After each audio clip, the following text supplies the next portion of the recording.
الشيطان اللعين الرجيم بسم الله الرحمن الرحيم الحمد لله رب العالمين وصلى الله على محمد وآله الطيبين الطاهرين الذين أذهب الله عنهم الرجس وطهرهم تطهيرا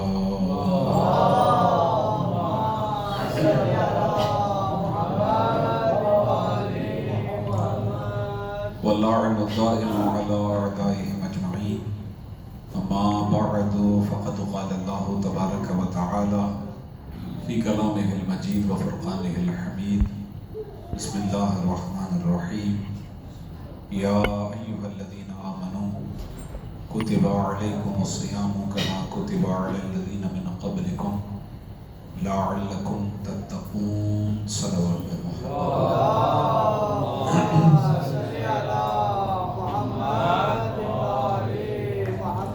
اس سے بھی بہتر اور بلندر صلوات بھیجیں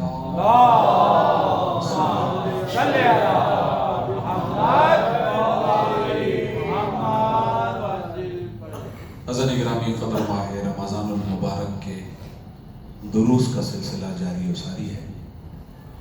کل جیسا کہ آپ کی خدمت میں عرض کیا گیا کہ تقریباً ماہ رمضان اپنے آخری مراحل کی طرف رواں و دواں ہے۔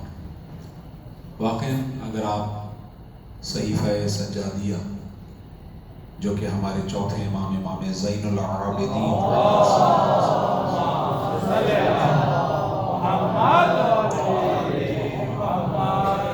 امام کی دعاؤں کی کتاب کا ایک مجموعہ ہے، اس میں جو دعا ہے دعائے وداع ماہ رمضان، انشاءاللہ شب عید جو ہے آپ اس دعا کی تلاوت کریں گے اور خدا انشاءاللہ ہمیں اس دعا کی توفیق کی تلاوت عطا فرمائے انشاءاللہ۔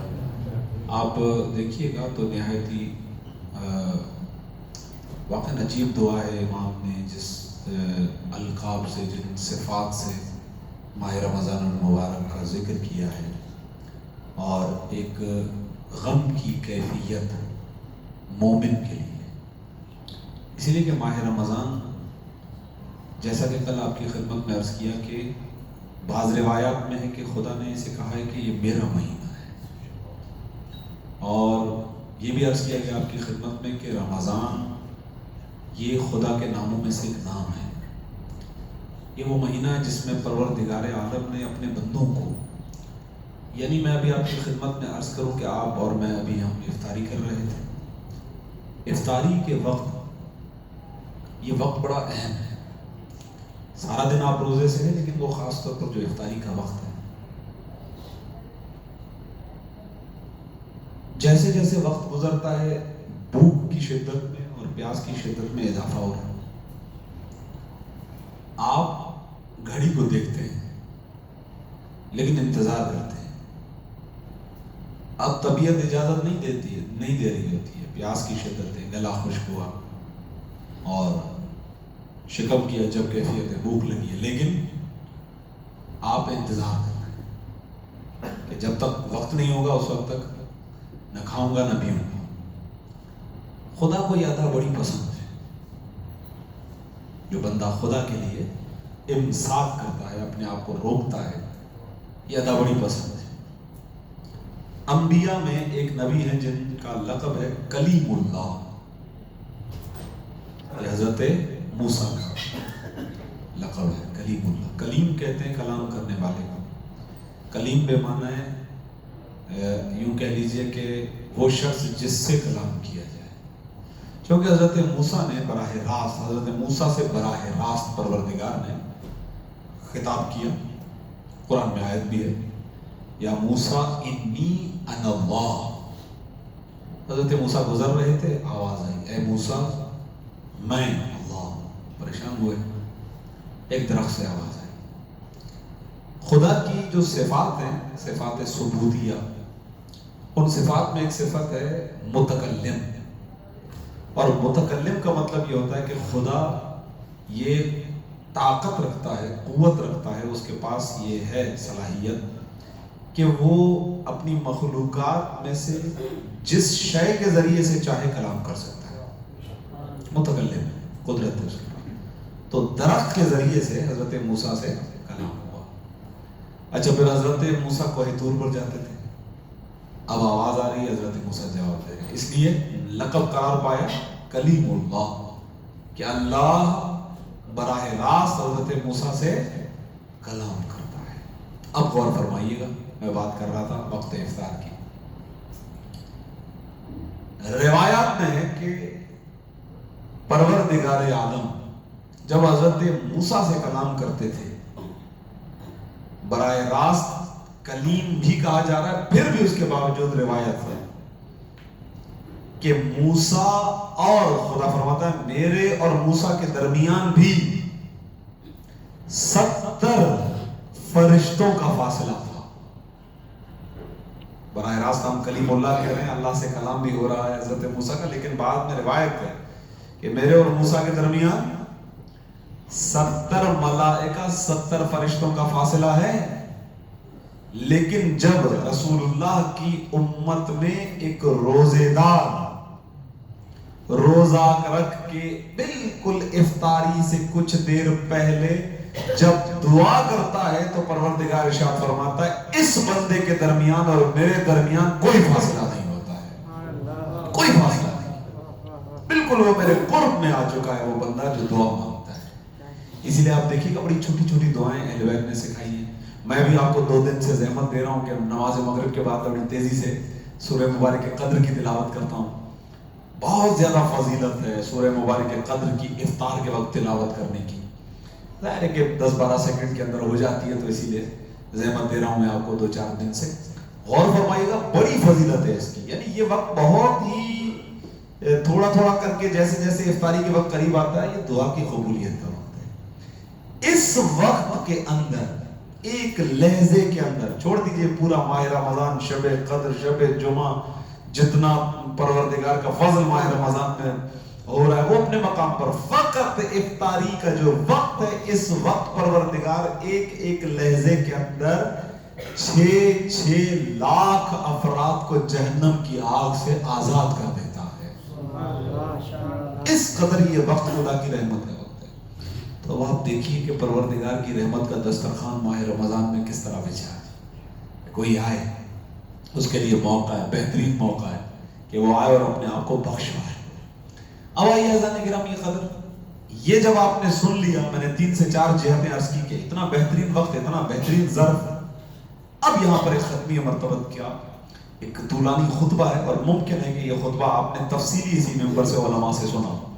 میں اس کا ایک ٹکڑا آپ کی خدمت میں جملہ ہمارے موضوع سے جو منسلک ہے اسے عرض کرتا ہوں، توجہ فرمائیے گا. فَإِنَّ الشَّقِيَّ مَنْ حُرِمَ غُفْرَانُ اللَّهِ فِي هَذَا الشَّهْرِ الْعَظِيمِ. واقعاً رسول اللہ کا جملہ ہے، اور وہ رسول کے جو اصدق القائلین ہیں، ما ينطق عن الهوى ان هو الا وحی یوحی کا مصداق ہے. وہ ہستی کے جن کی زبان فقط مشیت الہی کے سوا حرکت نہیں کرتی ہے. وہ فرماتے ہیں کہ فَإِنَّ الشَّقِيَّ مَنْ، بھائی اس سے بڑا بدبخت کون ہو سکتا ہے کہ جس کے پاس ماہ رمضان جیسا عظیم رحمتوں بھرا مہینہ، مغفرتوں بھرا مہینہ آ گیا اور اس کے باوجود وہ اپنے گناہوں کو معاف نہ کر پایا، خدا کی بارگاہ میں اپنے گناہوں کو معاف نہ کروا پایا. تو اس سے بڑا بدبخت اور کون ہو سکتا ہے. یہ جملہ ختمی مرتبہ نے ارشاد فرمایا. یعنی وہ ماہ رمضان کے جہاں پروردگار لہجے لہجے کو عبادت بنا رہا ہے، لمحے لمحے کو عبادت بنا رہا ہے. اور اگر ہم پھر اس مہینے کے اندر بھی اپنے گناہوں کو نہ بخشوا پائیں، خدا کی رحمت سے جو ہے وہ ہم استفادہ نہ کریں، تو واقعی بدبختی ہے. اس کے علاوہ اور کیا ہو سکتا ہے کہ ماہ رمضان جیسا عظیم مہینہ گزر جائے اور انسان اپنے آپ کو بخشوا نہ پائے. یہاں تک کی گفتگو ماہ رمضان کی فضیلت کے تسلسل میں تھی. انشاءاللہ کل جو گفتگو کی تھی تقریباً سارے سیم وہی مومنین میرے سامنے تشریف فرمائے. تو کل جو گفتگو کی تھی میں نے عرض کیا تھا آپ کی خدمت میں کہ سورہ مبارک بقرہ کی وہی آیت جو روزے کے واجب ہونے کی آیت ہے. اے ایمان والو، ہم نے تم پہ روزوں کو فرض کیا گیا اسی طریقے سے جس طرح گزشتہ امتوں پر روزے کو فرض کیا گیا تھا، تاکہ تم